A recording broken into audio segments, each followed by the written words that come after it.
चलिए हम लोग लाइव है। नमस्ते। नमस्ते डॉक्टर साहब, नमस्कार।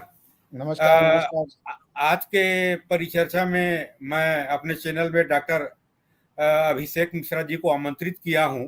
ये जो मौजू आज धारा 370 और उसके एब्रोगेशन और उसके बाद सुप्रीम कोर्ट में जो बहस हो रही है 370 पे, उसमें उस चर्चा करने के लिए मैं डॉक्टर मिश्रा साहब को आमंत्रित किया हूं। डॉक्टर मिश्रा को जानते हैं, वो प्रोफेसर हैं, विधिवेत्ता हैं और भारतीय संस्कृति के अध्येता मैं कहता हूं, और अध्येता हैं ही।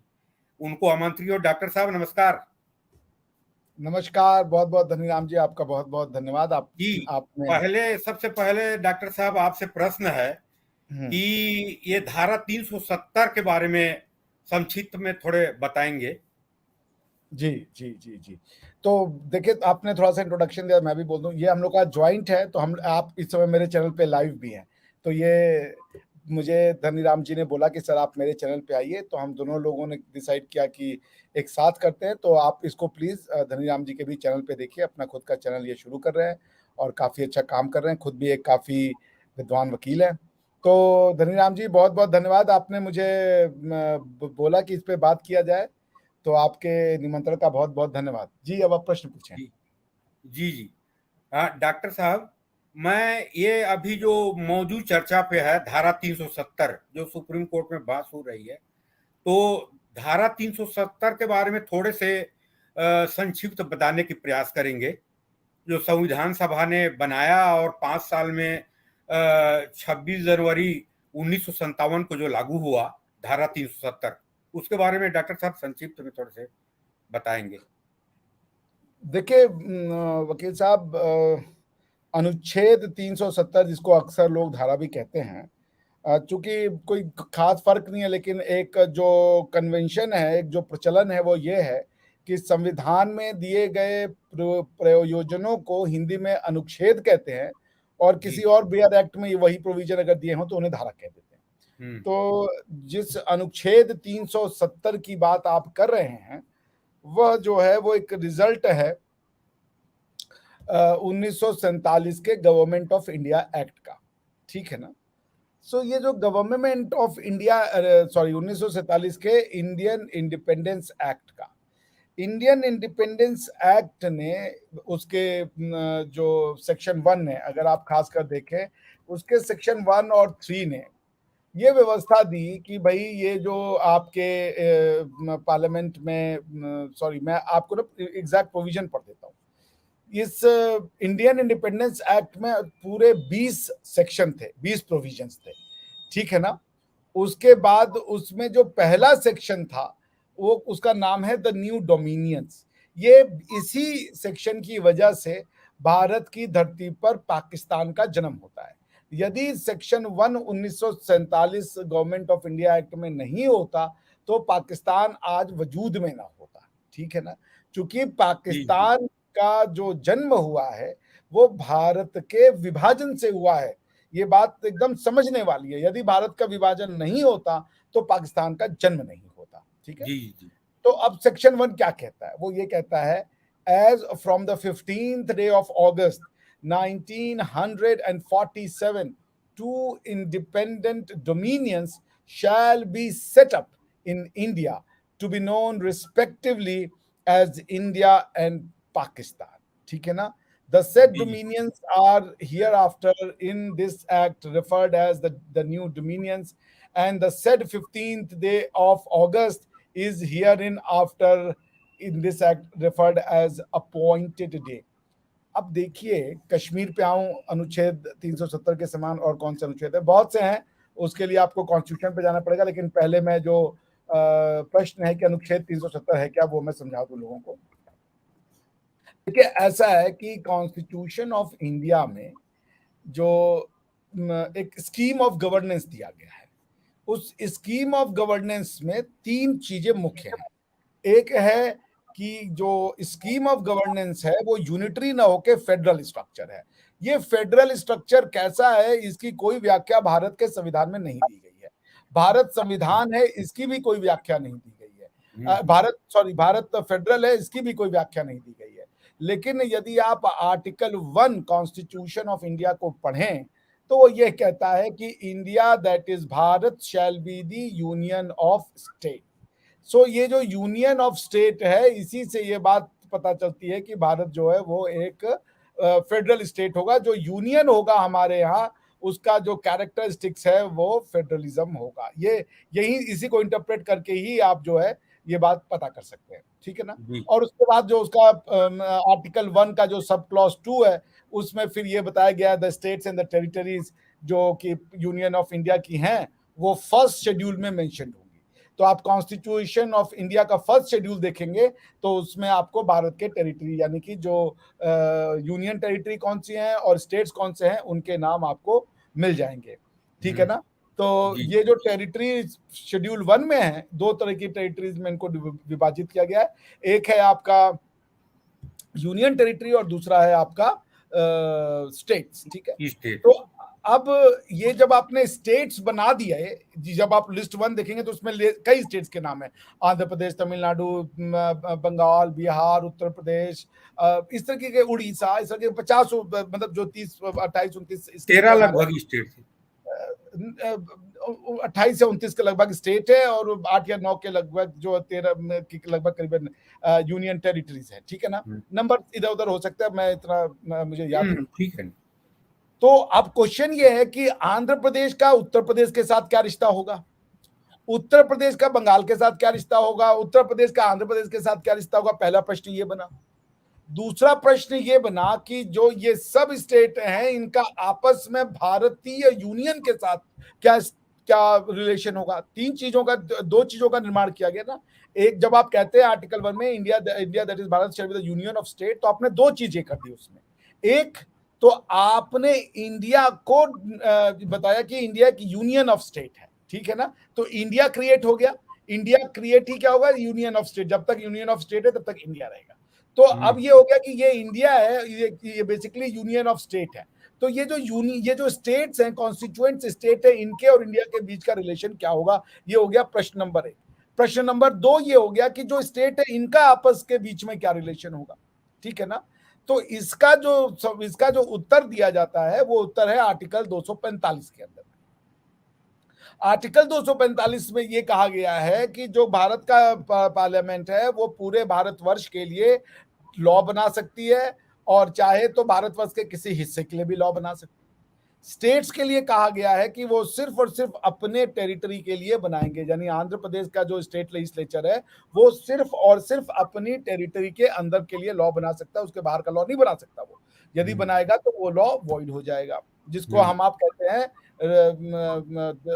Territoriality, doctrine of territoriality, in order to determine कि कहीं टेरिटोरियल के बाहर एप्लीकेशन तो नहीं है। तो ये जो रिलेशनशिप है ना, कि जो स्टेट्स है वो आपस में जो लॉ बनाएंगे, अपना अपना जो लॉ बनाएंगे, वो सिर्फ अपने अपने स्टेट्स के लिए बनाएंगे, लेकिन यूनियन जो है वो सबके लिए बना सकता है। तो फिर है कि यूनियन कौन से मैटर पे सबके लिए बना सकता है और स्टेट कौन से मैटर पे बना सकते हैं। तो इसका फॉर्मूला दिया गया था आर्टिकल 246 में। उसमें यह दिया गया कि यूनियन लिस्ट है, इस पे सिर्फ पार्लियामेंट, जो भी यूनियन लिस्ट में आइटम मेंशन्ड है, सिर्फ पार्लियामेंट बनाएगा। स्टेट लिस्ट में जो है सिर्फ स्टेट बनाएंगे, कंकरेंट लिस्ट में जो है वो दोनों बनाएंगे, दोनों बना सकते। तो कंकरेंट लिस्ट में ये है कि मान लीजिए स्टेट का भी लॉ है और पार्लियामेंट का भी लॉ है, तो वो कैसे क्या नाम है रिजॉल्व होगा। तो उसकी स्कीम आपको 253 या 54 में दी गई है कि भाई अगर कंकरेंट लिस्ट है, उसमें पहले पार्लियामेंट का लॉ है, बाद में स्टेट का लॉ आया है, पार्लियामेंट का लॉ प्रिवेल करेगा। अगर मान लीजिए पहले पार्लियामेंट का लॉ है या बाद में भी पार्लियामेंट का लॉ है और स्टेट उस पर एक लॉ बनाना चाहता है और उस लॉ को बनाने के लिए स्टेट ने प्रेसिडेंट से एक कंसेंट लिया है, तो फिर ऐसे केस में कंकरेंट लिस्ट के मैटर्स पे पार्लियामेंट का लॉ जो है वो स्टेट लिस्ट से हार जाएगा, यानी स्टेट का लॉ जो है प्रिवेल कर जाएगा। तो ये जो रिश्ता है, ये रिश्ता है पार्लियामेंट ऑफ इंडिया का, काउंसिल ऑफ मिनिस्टर्स का। बिकॉज कि आप देखिए आर्टिकल 17, सेंटेंस खत्म कर दो, पार्लियामेंट ऑफ इंडिया का और बाकी स्टेट के बीच का रिलेशनशिप, ठीक है ना। सो यानी कि पार्लियामेंट ऑफ इंडिया का रिलेशनशिप स्टेट लेजिस्लेचर के साथ, पार्लियामेंट एक काउंसिल ऑफ मिनिस्टर का रिलेशनशिप काउंसिल ऑफ स्टेट्स के मिनिस्टर के साथ, और जुडिशरी का इंडियन जुडिशरी का, यूनियन जुडिशरी का स्टेट की जुडिशरी के साथ। तो जो अगर आप पार्ट 6 पढ़ें भारतीय संविधान का, तो उसमें यूनियन का व्याख्या की गई कि यूनियन क्या है। जब आप कह रहे हैं ना यूनियन ऑफ स्टेट, तो यूनियन को, जो यूनियन ऑफ स्टेट से जो यूनियन बनेगा वो 3 है। एक बनेगा यूनियन एग्जीक्यूटिव, एक बनेगा यूनियन लेजिस्लेचर और एक बनेगा यूनियन जुडिशरी। यूनियन एग्जीक्यूटिव जो है वो आर्टिकल 52 से शुरू होता है, वो लास्ट करता है आर्टिकल 78 तक। यूनियन में दो तरीके के इंस्टीट्यूशंस का निर्माण किया गया है। एक निर्माण किया गया है यूनियन में प्रेसिडेंट का, जो आर्टिकल 52 है। दूसरा निर्माण किया गया है आर्टिकल 74 में काउंसिल ऑफ मिनिस्टर्स का, जो कि एड एंड एडवाइस के लिए है प्रेसिडेंट। तो प्रेसिडेंट बिना काउंसिल ऑफ मिनिस्टर्स के एड एंड एडवाइस के कोई भी कार्यक्रम नहीं कर सकते। उसी तरीके से आर्टिकल 79 के अंदर में पार्लियामेंट के दिया गया है कि पार्लियामेंट क्या होता है। पार्लियामेंट के बारे में बताया गया कि पार्लियामेंट जो है वो है आपका लोकसभा, राज्यसभा और प्रेसिडेंट, ये तीनों मिलके वो बनाते हैं आपका पार्लियामेंट। लोकसभा को इंग्लिश में कहते हैं house of the people, Rajya Sabha को इंग्लिश में कहते हैं काउंसिल ऑफ स्टेट्स, और प्रेसिडेंट तो प्रेसिडेंट ही है। तो ये उसके बाद आप देखिए आर्टिकल 124 से शुरू हो जाता है यूनियन जुडिशरी, जिसमें क्या है कि there shall be a supreme court, उनका एक सीजीआई होगा, और उनके जो है ओरिजिनल 124 में तो 7 ही जज दिए, आज की डेट में जो है मेरे ख्याल से वो करीबन 33 या 34 जज के करीब है सुप्रीम कोर्ट में। तो ये है स्ट्रक्चर। अब इस स्ट्रक्चर का यूपी के से क्या रिलेशनशिप होगा, यूपी के स्टेट के साथ क्या रिलेशनशिप होगा, बंगाल के स्टेट के साथ क्या होगा, तमिलनाडु के स्टेट के साथ क्या होगा, कैसे ये आपस में फंक्शन करेंगे, उसकी स्कीम जो है वो 245, 246, 248 में दी गई है। तो लिस्ट बना के विभाजन कर दिया गया है, सेपरेशन नहीं कर दिया गया है, डिवीजन की भाई इन मैटर पे आप लॉ बनाएंगे, इन मैटर पे आप लॉ बनाएंगे, इन मैटर पे आप दोनों मिलकर लॉ बनाएंगे। लेकिन जब जम्मू एंड कश्मीर की बात आई तो ये पूरा का पूरा स्कीम नहीं लगता है। तो जो पार्ट 6 कॉन्स्टिट्यूशन ऑफ इंडिया का यूनियन है, वो यूनियन और उसका जो रिलेशनशिप है, जिसको हम फेडरल रिलेशनशिप कहते हैं, आर्टिकल 245 से लेकर के और 200 मेरे ख्याल से 60 वाट तक दिया गया है, वो व्यवस्था जो है वो नहीं लगती है जम्मू एंड कश्मीर की। तो क्वेश्चन ये है कि जब आर्टिकल ये जो पार्ट आपका मेरे ख्याल से 22 या कुछ है, सॉरी पार्ट 16 या 17 है कॉन्स्टिट्यूशन ऑफ इंडिया का, जिसमें कि आपको आर्टिकल 245 और ये पूरा स्कीम दिया हुआ है, ठीक है ना। वो मैं आपको एग्जैक्ट पार्ट बता, पार्ट 11 उसको कहते हैं relations between the union and the states, ठीक है ना। उसका पहला चैप्टर है वो लेजिस्लेटिव रिलेशंस बताता है, जो 245 से लेके 255 तक है। उसका जो दूसरा चैप्टर है वो एडमिनिस्ट्रेटिव रिलेशन बनाता है 256 से लेकर के और वो 263 तक है, ठीक है ना। फिर पार्ट 12 में फाइनेंस और इसकी बात आ जाती है। तो ये जो पार्ट 11 है कि कैसा रिलेशनशिप होगा, एक तो पहला प्रश्न ये आ जाता है कि जम्मू एंड कश्मीर में पार्ट 11 लगेगा। फिर दूसरा ये लग जाता है कि बाकी का कॉन्स्टिट्यूशन क्या वैसे का वैसा रहेगा। तो आर्टिकल 370 में जो है, अगर आप उसको ध्यान से पढ़ें, तो जम्मू एंड कश्मीर की जो गवर्नमेंट या जम्मू एंड कश्मीर ने जब अपना वो साइन किया इंस्ट्रूमेंट ऑफ एक्सेशन, तो उन्होंने कुछ स्पेशल प्रोविजंस मांगे, ठीक है ना। और उनको स्पेशल प्रोविजन क्यों दिया गया, ये समझने की बात है, ये समझने की जरूरत है। मैं बहस को सुन रहा था, मैंने जो वहां पे बहस हुई उसके बहुत सी चीजों से मैं सहमत नहीं हूं, और वो पॉइंट मैं वहां पे रखना चाहूंगा। नंबर 1, कई लोगों ने ये कहा कि आर्टिकल 370 जो है वो आपका टेम्पररी है, और आपको ये जानना चाहिए कि आर्टिकल 370 संविधान के पार्ट 21 में पड़ता है। पार्ट 21 का जो टाइटल है उसको कहते हैं temporary, transitional and special provisions. ये आपको समझना पड़ेगा, ठीक है ना। आर्टिकल 370 टेम्पररी है, इसलिए ये ट्रांजिशनल है ऐसा नहीं है। चूंकि ये ट्रांजिशनल है इसलिए ये टेम्पररी है।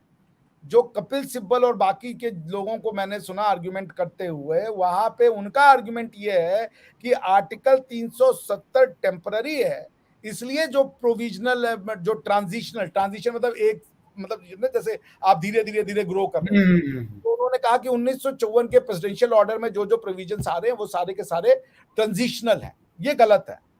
हो ये रहा है कि 1935 of government of India act से आप गवर्न होते थे, जब आपको 1947 के इंडियन इंडिपेंडेंस एक्ट ने आजादी दे दी।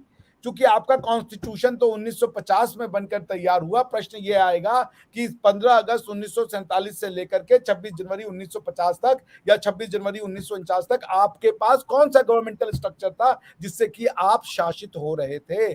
उसका आंसर है कि वह गवर्नमेंटल स्ट्रक्चर का नाम था गवर्नमेंट ऑफ इंडिया एक्ट 1935। चूंकि अगर आप अगर वो देख लें इंडिपेंडेंस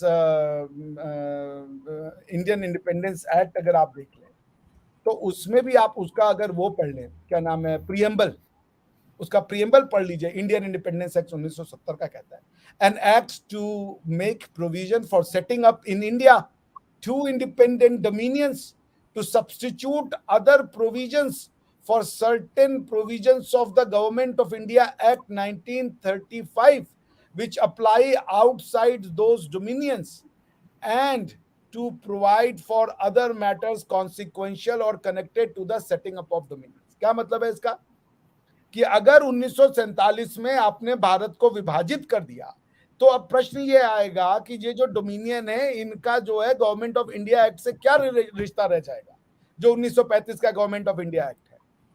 तो वो ये कह रहा है कि ये जो एक्ट है ये इसलिए इसको लाया गया है कि ये प्रोविजन बताए जो कि गवर्नमेंट ऑफ इंडिया एक्ट के कुछ प्रोविजंस को सब्स्टिट्यूट कर दे, क्योंकि अगर गवर्नमेंट ऑफ इंडिया एक्ट रहता तो ये विभाजित नहीं होता भारत।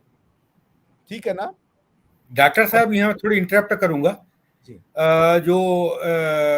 इंडियन एक्ट 1935 जो था उसमें स्टेट प्रिंसली स्टेट को इंडिपेंडेंट मिला था इंटरनली, तो वही फर्दर सस्टेनेबल था, वही था, मतलब जैसे आंतरिक रूप से उनको स्वायत्ता मिला हुआ था। नहीं, स्वायत्ता नहीं मिला था, वो उसी में बनाए गए थे।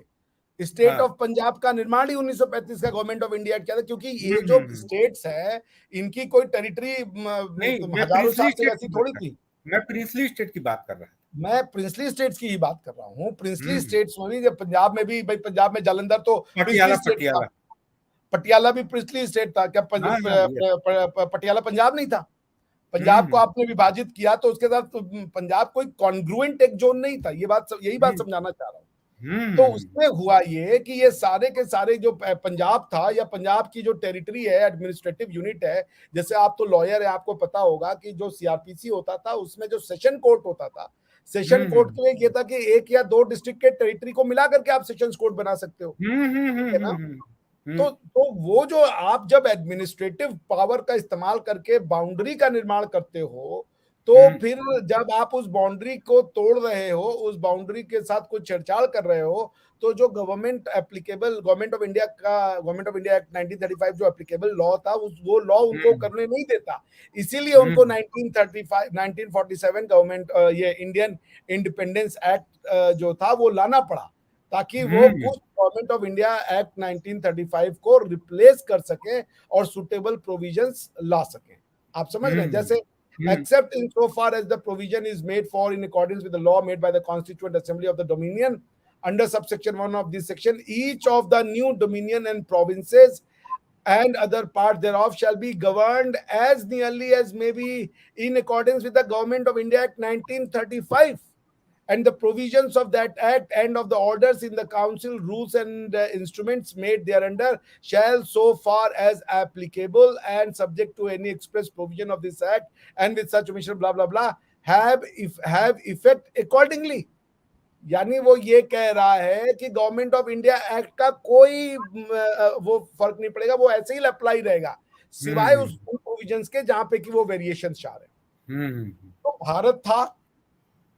भारत की एक टेरिटरी थी जो एक हैफेजल डेवलपमेंट हुआ, क्योंकि जब 1600 में ब्रिटिशर्स आए उसके पहले भारत की टेरिटरी अलग अलग के तरीके से थी। कोई राजा के हिस्सा में कुछ था, वो इंटरनली टेरिटरी जो है वो बढ़ती बिगड़ती रहती थी। कोई राजा कभी अपनी एक टेरिटरी दूसरे में मिला देता था, कोई राजा जो है अपना एनलार्ज कर लेता था, ये कर लेता था। इस तरीके से टेरिटोरियल जो बाउंड्रीज थी कोई फिक्स नहीं थी।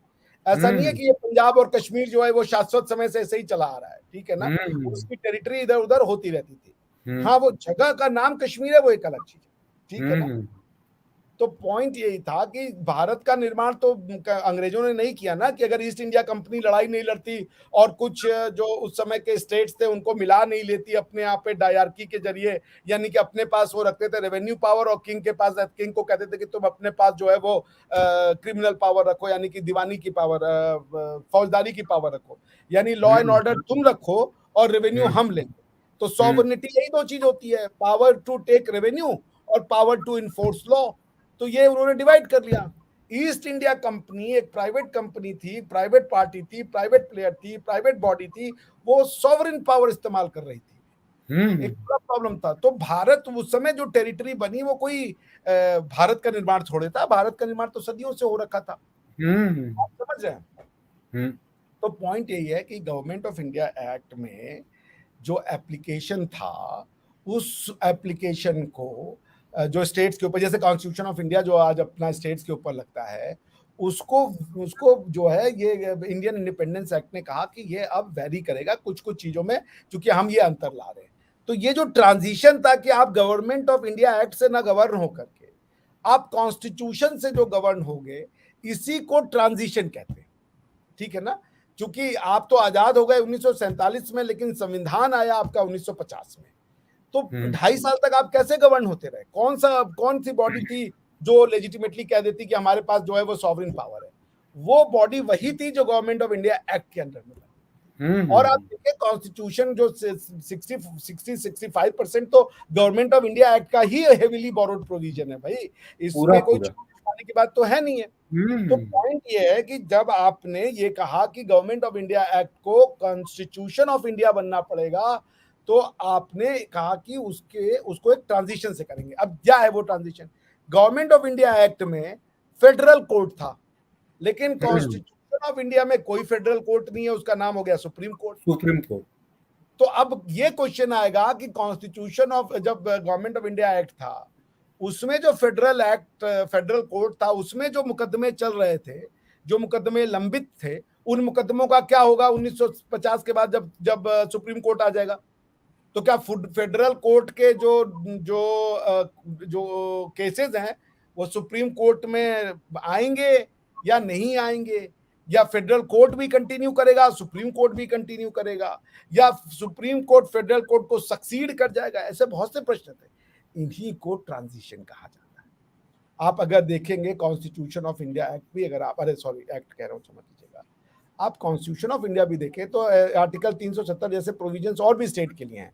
जैसे 71 में असम है, 71 सी में मणिपुर है, 71 डी में आंध्र प्रदेश और तेलंगाना है, इस तरीके से। तो हाँ, तो हाँ, आप अब 371 ई में ऐसे यूनिवर्सिटी ऑफ आंध्र प्रदेश की बातचीत की गई है, 71 एफ में सिक्किम की बातचीत की गई है। उसी तरीके से 371 जी में मिजोरम की बातचीत की गई है, 371 एच में अरुणाचल प्रदेश की बातचीत की गई है, 371 आई में गोवा की बातचीत की बारे में स्पेशल प्रोविजन और ट्रांजिशनरी प्रोविजन दिया गया है। फिर कर्नाटक भी उसमें आता है। अब आप देखिए 372 क्या है? 372 इंपॉर्टेंट है।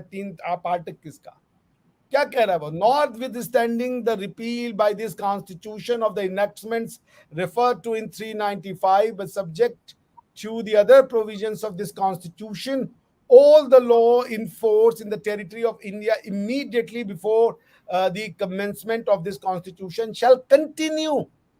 क्योंकि जब आपने बना दिया नया संविधान, नया लॉ मेकिंग बॉडी बना दी, तो पुरानी लॉ मेकिंग बॉडी का क्या होगा और उनके द्वारा बनाए गए लॉ का क्या सिचुएशन होगा? ये ट्रांजिशन तो था ना। तो 370 टेम्पररी इसलिए था क्योंकि वो ट्रांजिशनल था। जो ये कह रहे हैं कि 370 में ट्रांजिशनल इसलिए था क्योंकि वो टेम्पररी था, ये गलत स्टेटमेंट है। यानी कि 370 आया इसलिए कश्मीर में हम नया जोड़ते जा रहे हो, वो ट्रांजिशन है। Wrong. 370 itself was a transition, क्योंकि 370 को जब हमारे यहाँ आप अगर कॉन्स्टिट्यूएंट असेंबली डिबेट पढ़े, तो जब ये हुआ कि भाई महाराजा ने इंस्ट्रूमेंट ऑफ एक्सेशन साइन कर दिया है, कश्मीर अब भारत का पार्ट बन गया है, तो फिर अब जो है वो कॉन्स्टिट्यूएंट असेंबली में अपनी बात डिबेट शुरू की जाए। लेकिन भारत के कुछ उस समय संविधान असेंबली में, कॉन्स्टिट्यूएंट असेंबली में एक थॉट प्रोसेस एग्जिस्ट करता था जो ये कह रहा था कि चूंकि भारत का विभाजन हिंदू मुसलमान के नाम पे हुआ है, इसलिए हम कश्मीर के लोगों का ये जो इंस्ट्रूमेंट ऑफ एक्सेशन है वो नहीं मानेंगे। Rather let me put it this way, उन्होंने कहा कि विलय तो हो चुका है, सॉवरेनिटी कोई नहीं है, विलय कंप्लीट हो चुका है, लेकिन चूंकि पॉपुलेशन मुस्लिम है, हम डेमोक्रेटिक बनना चाहते हैं, जिसकी जरूरत नहीं थी। ये जबरदस्ती का आर्गुमेंट उन्होंने ऑब्लिगेशन क्रिएट किया। उन्होंने कहा हम डेमोक्रेटिक बनना चाहते हैं, जम्मू कश्मीर के लोगों को हम एक मौका देंगे, उनसे पूछेंगे कि अगर वो पाकिस्तान के साथ मिलना चाहते हैं तो फिर हम जाने देंगे, क्योंकि वो हमारी टेरिटरी है, हमारा राइट होगा, हम उनको छोड़ देंगे। ये आर्ग्यूमेंट उन्होंने दिया। और इसी आर्ग्यूमेंट के तहत उन्होंने, बिकॉज उस समय यूएन में भी मैटर था, इंटरनेशनल लॉ भी वाज एट प्ले, क्योंकि उस समय प्लेबिसाइट की बातचीत की जा रही थी। तो पॉइंट ये है कि ये जो उन्होंने जबरदस्ती अपने ऊपर एक वो ले लिया, जबकि होना ये था कि आर्टिकल इंस्ट्रूमेंट ऑफ एक्सेशन मिल गया, विलय हो गया, बात खत्म कीजिए बात। लेकिन ये जबरदस्ती टू नेशन थ्योरी की वजह से एक स्टेप आगे चले गए। इन्होंने कहा नहीं हम चूंकि वहां की जनता मुस्लिम है, हम उनसे पूछेंगे एक बार और, जिसकी कोई आवश्यकता नहीं थी, क्योंकि इसी तरीके से आपने हैदराबाद को भी मर्ज किया था, इसी तरीके से जूनागढ़ को भी मर्ज किया था, इसी तरीके से आपने कई और स्टेट के साथ किया था। त्रावणकोर का भी राजा कोई बहुत हैप्पी नहीं था वो अपनी वो करने के लिए, विलय करने के लिए भारत के साथ। तो बात यह है कि 370 में ये कहा गया, चूंकि एक सेंसिटिव मैटर है, इनको कुछ एक्स्ट्रा राइट दे दो और धीरे धीरे इनको कॉन्स्टिट्यूशन का पार्ट बना दो, धीरे धीरे भारत का पूरा संविधान लागू करो। अब हुआ ये कि यहां पे एक मानसिकता आ गई जिसने कहा कि नहीं, धीरे धीरे उनको भारत से अलग कर दो, पहले उनको ऑटोनॉमी देते जाओ, फिर उसके बाद नियर सॉवरेनिटी दे दो। पहले आपने कॉन्स्टिट्यूशन दिया, फिर आप और ऑटोनॉमी। अभी ऑटोनॉमी लेके क्या कर रहे हैं तुम्हें? वो ऑटोनॉमी लेके तुम तो शरिया लॉ लगा रहे थे यार। तुमने उर्दू जो है वो लैंग्वेज इंपोज कर दी लद्दाख के ऊपर भी। लद्दाख के लोगों का उर्दू से क्या लेना देना है? कोई कश्मीर के संबंध लोगों नहीं। का उर्दू से क्या लेना देना है? तो तुम अपनी पावर का जो तुम्हें दिया गया उसका उपयोग करके तुम उसको और ज्यादा इस्लामिक स्टेट बनाते चले गए। तो ये था transition. No one is ready to open the mouth. अभी तक मैंने सारी स्पीचेस सुनी है, तो 370 में कोई बोल ही नहीं रहा है 370 की बात की। भाई 370 ultimately is a result of two nation theory. बिना टू नेशन थ्योरी के बात किए हुए आप 370 की बात कैसे कर सकते हैं? बिल्कुल बिल्कुल।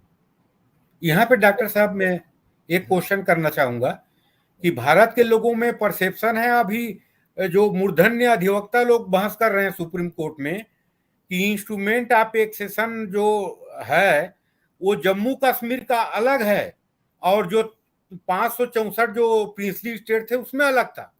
ये तो गवर्नमेंट ऑफ इंडिया ने पार्लियामेंट में कई बार स्पष्ट कर चुका है। इवन यूएनओ में गवर्नमेंट ऑफ इंडिया ने स्पष्ट कर चुका है कि इंस्ट्रूमेंट ऑफ एक्सेशन जो था वो सब सेम था, ऑल प्रिंसली स्टेट। इसके बारे में कुछ बताइए। एकदम सही है। देखिए, इंस्ट्रूमेंट ऑफ एक्सेशन, बहुत से लोग इसको नहीं समझ रहे हैं। ये एग्जैक्ट फॉर्मेट था, एक रेडीमेड कॉन्ट्रैक्ट था। समझ नहीं है? आज समझ रहे हैं आप? एक एक एक एक वो था, क्या नाम है, जिसे हम कहते हैं जब आप बैंक अकाउंट खोलने जाते हैं तो वहां पे एक रेडीमेड फॉर्म रहता है। वो कहता है कि भैया इस फॉर्म को भर दो। अब आप ना तो उस फॉर्म को पढ़ते हो और ना तो उस फॉर्म को आप पढ़ते हो। लेकिन आप ये कहें कि वो इंस्ट्रूमेंट ऑफ एक्सेशन जो था वो जम्मू एंड कश्मीर के लिए अलग था, ये एकदम गलत है। जैसे अगर आप चाहेंगे तो मैं आपको जम्मू एंड कश्मीर का इंस्ट्रूमेंट ऑफ एक्सेशन और बाकियों का इंस्ट्रूमेंट ऑफ एक्सेशन जो है वो पढ़ के सुना सकता हूँ। सेम है जी, ये कोई बड़ी चीज नहीं है। आप समझ रहे हैं? तो ये इंस्ट्रूमेंट ऑफ एक्सेशन, ये कहना कि कश्मीर के लिए अलग था और बाकियों के लिए अलग था, ये कतई गलत है, एकदम गलत है। तो आपको ये बात समझनी पड़ेगी कि ये जो भी आर्ग्यूमेंट उठा रहे हैं वो आर्ग्यूमेंट ठीक नहीं उठा रहे। वो एक फॉर्मेट हुआ करता था और उस फॉर्मेट को आपके सामने मैं पढ़ देता हूँ ताकि आपके व्यूअर्स को हो जाए। वो रहता था, उसका नाम होता था instrument of accession of dot dot dot dot. तो फिर आप वहां भरते थे ऑफ स्टेट ऑफ परियाना, अब जो भी है कश्मीर के लिए सेम था। वहां भी आप देखेंगे तो इंस्ट्रूमेंट ऑफ एक्सेशन में जो डॉट डॉट डॉट है वहां पे पेन से लिखा गया है जम्मू कश्मीर, ठीक है ना? उसके बाद लिखा है कि whereas the Indian independence act 1947 provides that as from the 15th day of August 1947 there shall be set up an independent dominion known as India, and that the government of India Act 1935 shall, with such omissions, additions, adaptations and modification as the governor general may by order specify be applicable to the dominion of India. तो वो क्या कह रहा है कि government of India act जो है वो आपको इंस्ट्रूमेंट ऑफ एक्सेशन ये दे रहा है कि चूंकि हम आपको एक परमिशन दे रहे हैं कि आप हमारे साथ जुड़े, तो आप इंस्ट्रूमेंट ऑफ एक्सेशन में बदलाव ला सकते हैं, अमेंडमेंट ला सकते हैं, मॉडिफिकेशन ला सकते हैं।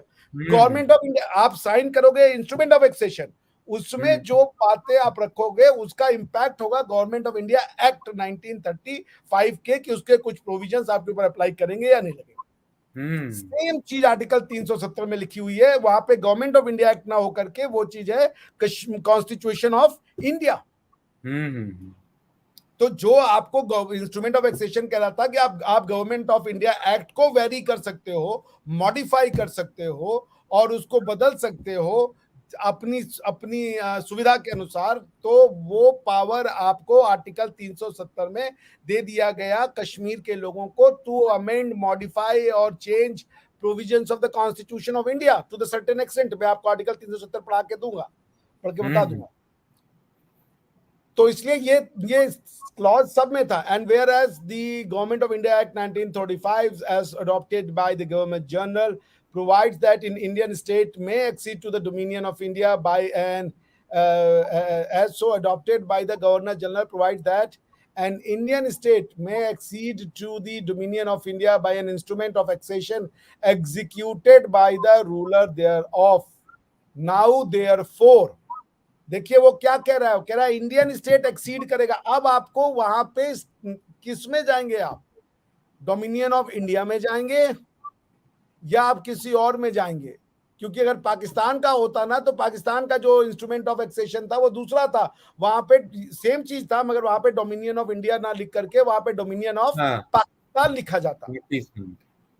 आप समझ रहे हैं? तो देखिए उसमें क्या लिखा है, I Shriman Inder Mahinder blah blah blah Shri Hari Singh ji, ruler of Jammu and Kashmir state, in the exercise of my sovereignty in and over my said state, do hereby execute this my instrument of accession, and I hereby declare that I accede to the dominion of India। और फिर उसके बाद वो एक वहां पे 8-9 class हैं जो सब में सेम थे, राइट। तो आपको ये समझना होगा कि ये जो आर्ग्यूमेंट है कि 370 अलग था, वो कतई सही नहीं है। स्टैंडर्ड फॉर्म ऑफ कॉन्ट्रैक्ट था, उसमें खाली रूलर का नाम, स्टेट का नाम होता था और बस। आपको डॉक्टर साहब यहाँ ये भी परसेप्शन अलग अलग है। जैसे अभी कपिल सिब्बल साहब सुप्रीम कोर्ट में बहस कर रहे थे कि जम्मू कश्मीर के संविधान सभा ने संविधान बना दिया, उसमें कोई परिवर्तन नहीं हो सकता, वो शाश्वत निरंतर बना रहेगा। ये तो कॉन्स्टिट्यूशनल सोसाइटी डेवलप हुई है, उसमें जो प्रोग्रेसिव पार्ट है कॉन्स्टिट्यूशन की, उसको स्टेटस को करता है। ये जो उनका आर्गुमेंट था, इसमें 1 घंटा बहस किया था उन्होंने। इसके बारे में आपको क्या कहना है? 2 दिन बहस किया। ऐसा है कि जो कपिल सिब्बल जी का आर्गुमेंट था वो 3 फेज था। नंबर 1, उनका 3 मेन पॉइंट थे जिसको उन्होंने प्रूव करने की कोशिश की through the provision. Number 1, article 370 temporary नहीं है, वो परमानेंट हो चुका है। वो इसलिए परमानेंट हो चुका है क्योंकि यदि आप आर्टिकल 370 को पढ़े अच्छे से, तो आप उसमें वो पढ़ेंगे कि उसमें व्यवस्था दी गई है कि आप जम्मू एंड कश्मीर के लिए ये जो प्रोविजन आर्टिकल 370 का है उसको हटा सकते हैं, जो कि क्लॉज 3 है। यानी कि आर्टिकल 370 का क्लॉज 3 अगर आप पढ़ेंगे तो उसमें कहा गया है कि ये जो प्रोविजन है 370 वो रिपील हो सकता है। आप समझ रहे हैं? मगर उसको रिपील करने की उसमें एक व्यवस्था दी गई है। वो क्या है वो मैं पढ़ देता हूँ आपके लिए। कॉन्स्टिट्यूशन में वो ये कहता है कि notwithstanding anything in the foregoing provisions of this article, the president may by public notification declare that this article shall cease to be operative। or shall be operative only with such exceptions and modification and from such date as he may specify। यानी president इसको हटा सकता है या president इसको modify कर सकता है। तो जो हुआ 5 अगस्त 2019 को प्रेसिडेंट ने 370 जो है का आर्टिकल 370 का तीसरा क्लॉज जो है सब क्लॉज 3 है उसके पावर का इस्तेमाल करते हुए 370 को अबॉलिश नहीं किया बल्कि उसको मॉडिफाई कर दिया। चूंकि 370 का ही आर्टिकल 1 ये 370 क्लॉज 1 ये कहता है कि जो 370 का अगर आप 1 पढ़ेंगे तो वो साफ साफ कहता है कि जो टेरिटरी ऑफ इंडिया है वो जम्मू एंड कश्मीर इंक्लूड करता है। ठीक है ना। The article 1 is applicable to the Jammu and Kashmir, ये बात वो साफ साफ कह देते हैं। ठीक है। तो पॉइंट ये है कि अब इसमें यह था कि प्रेसिडेंट के पास पावर तो है, आर्टिकल 370 क्लॉज 3 में ये पावर तो है प्रेसिडेंट के पास।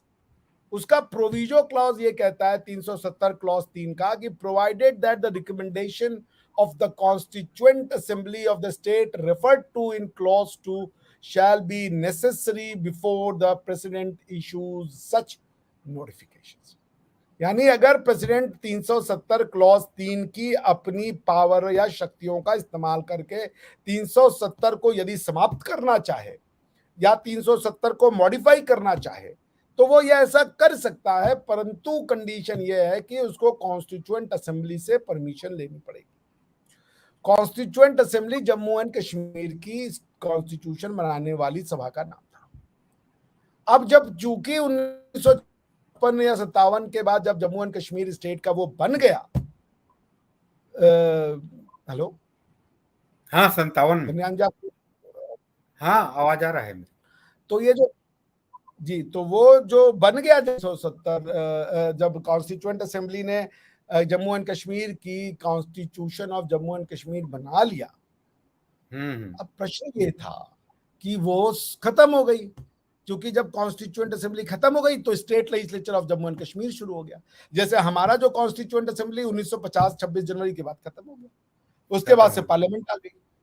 तो पॉइंट ये है कि अब जब कॉन्स्टिट्यूएंट असेंबली खत्म हो गई तो संपत प्रकाश के केस में 5 बेंच जज ने सुप्रीम कोर्ट की ये कहा था कि आर्टिकल 370 जो है वो अब टेम्पररी नहीं रह गया, परमानेंसी हो चुका है उसका। अब इसीलिए जब पिछला वाला बेंच जो बना था, जब ये 2019 में इसकी सुनवाई शुरू हुई थी, तो उसमें यही कहा गया कि एक लार्जर बेंच बनाई जाए या कम से कम 5 जज की बेंच बनाई जाए ताकि सुप्रीम कोर्ट का जो संपत प्रकाश का डिसीजन है उसको ओवररूल किया जा सके या उसको सस्टेन किया जा सके। चूंकि 5 बेंच की जज ने डिसीजन दे रखा है तो 3 जज की बेंच का डिसीजन वैलिडेबल नहीं होगा।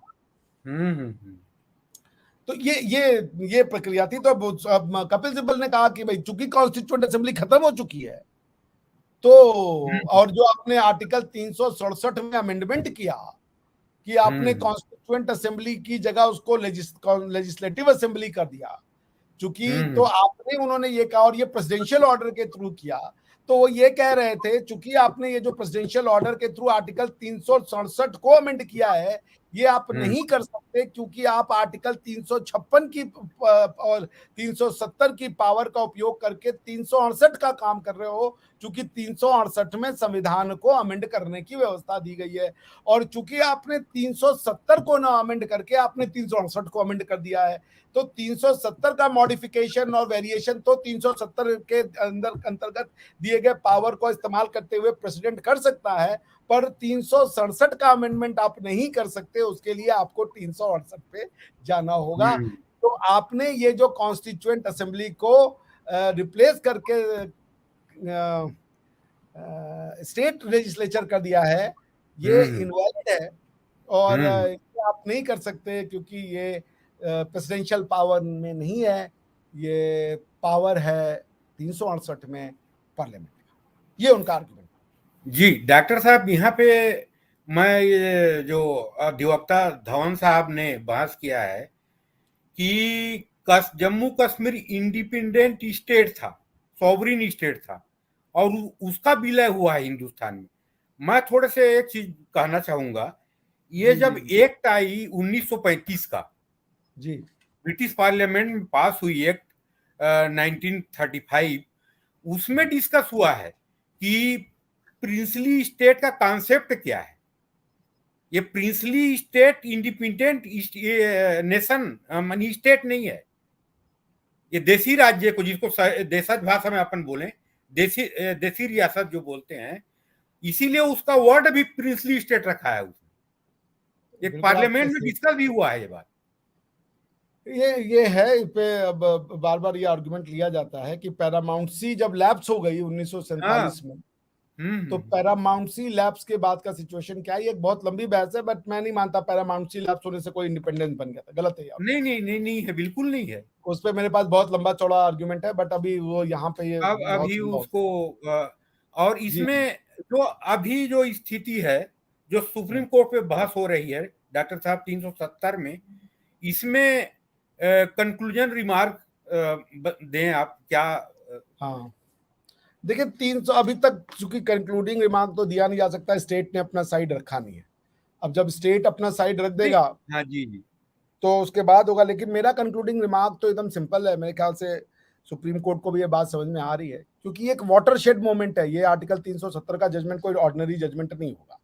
ये जजमेंट जो है, ये जजमेंट भारत की जो हजारों साल से भारत के ऊपर जो अटैक किया गया और भारत की भूमि को धीरे धीरे धीरे ले लिया गया इस्लामिक इन्वेजन के नाम पे, कभी कम्युनिस्ट इन्वेजन के नाम पे, तो हमारी टेरिटरीज को डिफरेंट आइडियोलॉजीज ने खाया, ठीक है ना। अब पाकिस्तान हिंदुस्तान नहीं है, वो पाकिस्तान है, वो भारत नहीं है, वो पाकिस्तान है। क्यों? क्योंकि वहां पे इस्लामिक लोग, भारत के लोग इस्लाम मानने लगे तो वो भारतीय नहीं रहे।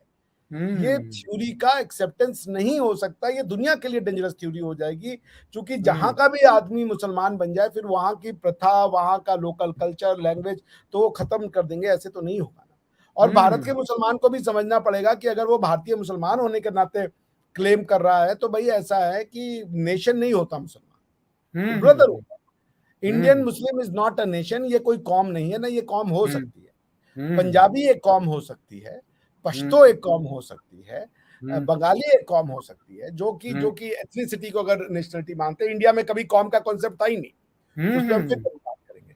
तो इसलिए ये जो है कि हम उर्दू बोलेंगे, भाई अगर उर्दू बोलने वाला मुसलमान होता है तो तुर्की के लोग तो नहीं बोलते उर्दू, अरबी लोग तो नहीं बोलते, इंडोनेशिया के लोग तो नहीं बोलते।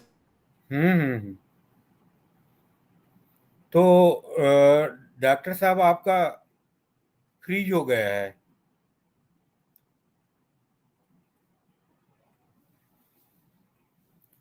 नेटवर्क की कमी है लग रहा है। हाँ डॉक्टर साहब फ्रीज हो गया था। हाँ जी, हाँ फ्रीज हो गया है आपका। इंटीग्रल पार्ट है और जी जी रहेगा, और जी। आज से नहीं है, सदियों से है। तो इसलिए इसमें डिसीजन देख लेते हैं। वो यही क्वेश्चन है कि क्या प्रेसिडेंट ने सही प्रोसीजर का इस्तेमाल किया या नहीं। पावर तो था, वो पावर्स को कैसे एक्सरसाइज करना है इसके ऊपर होगी। अब इतना बड़ा, बहुत बड़ा आर्ग्यूमेंट है, क्योंकि 8-10 लॉयर दे चुके हैं। मैं किसी के भी आर्ग्यूमेंट से सहमत नहीं हूँ, बिकॉज आई थिंक मेरे पास उनसे बेहतर आर्ग्यूमेंट है। हालांकि मैं एक बड़े लॉयर घर में पैदा नहीं हुआ तो मुझे वो फ्लोर नहीं मिलेगा, लेकिन I think I have better arguments than that. जी आपका तो इंटरवेंशन एप्लीकेशन भी है ना वहाँ सुप्रीम कोर्ट हाँ, में? देखिए वो देते हैं कि नहीं देते, तो कोर्ट के वो तो डॉक्टर साहब जो इंटरवीनर जी जी applicant doesn't have a right to be heard. जी जी, यस यस। ये डॉक्टर साहब, ये मैं ये आप लास्ट क्वेश्चन, ये जो अभी पंजाब के पाकिस्तान के पंजाब में जो ईसाइयों के खिलाफ हुआ है फैसलाबाद में, जो 30 चर्च जलाए गए हैं और करीब हजारों घर जला दिए गए हैं, एक उन्माद फैलाया गया है वहां पे। तो इसके बारे में थोड़े से मैं कुछ 2-4 क्वेश्चन करना चाहूंगा आपको। डॉक्टर साहब, अभी आपके और हमारे एक चर्चा हो रहा था, उसमें जो नया ब्लास्फेमी लॉ है वहां पे, इस निंदा कानून, उसमें मेंट किया गया है कि जो मिनिमम सजा 3 साल था उसको 10 साल, और मौलाना और मौलवी के खिलाफ भी कुछ आरोप लगाया जाता है, वो भी उसको भी इस निंदा के दायरे में, ब्लास्फेमी लॉ के डोमेन में ले आया गया है।